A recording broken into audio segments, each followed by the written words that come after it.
रुख करते हैं। और तमिलनाडु में भी ये सत्ता का सूटकेस हर 5 साल में बदलता रहता है। 80 के दशक में एमजी रामचंद्रन के वक्त में ही ये टूटा था ये चक्र, और अब देखते हैं इस बार टूटता है कि नहीं। अन्ना द्रमुक की वहां पर सरकार है 10 सालों से, 10 सालों से ये तोड़ा गया था जी, तोड़ा गया था।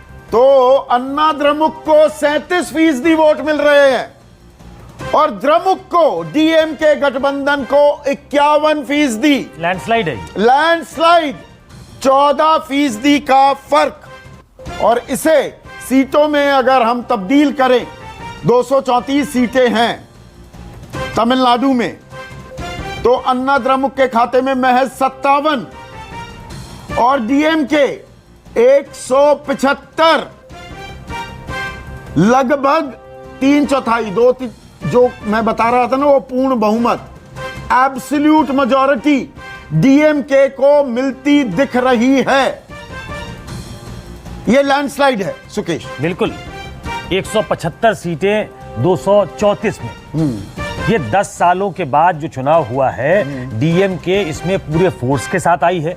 जो एक इनर कॉन्ट्रडिक्शन दिख रहा था एआईडीएमके में, उनका जो एक नेचुरल जो एक गठबंधन आपस में होना चाहिए था उनके, वो भी नहीं दिख रहा था।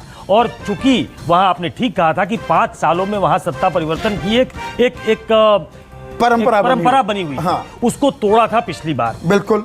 और 10 साल की चूंकि सरकार थी, एक एंटी इनकम्बेंसी भी थी, लेकिन स्टालिन जिस तरीके से वहां लोकसभा के चुनाव हुए, लोकसभा के चुनाव में भी डीएमके का प्रदर्शन बहुत अच्छा था, उसी को आगे बढ़ाते हुए इन्होंने यहां तक ये सफलता पाई है। तो 175 मतलब इस बार कंफर्टेबली वो इन एग्जिट पोल्स में तो कम से कम कंफर्टेबली इन दिखाई देते हैं। एग्जैक्ट पोल्स का बाद में पता लगेगा, लेकिन इतना बड़ा जब मार्जिन आप देखते हो, तो ये मतलब तो एक नो ब्रेनर हो जाता है। तो ये मान के चलो कि डीएमके की वहां कंप्लीट स्वीप एक तरीके से है। तो डीएमके के कोई प्रतिनिधि तो नहीं है, लेकिन बीजेपी के लिए एक झटका वहां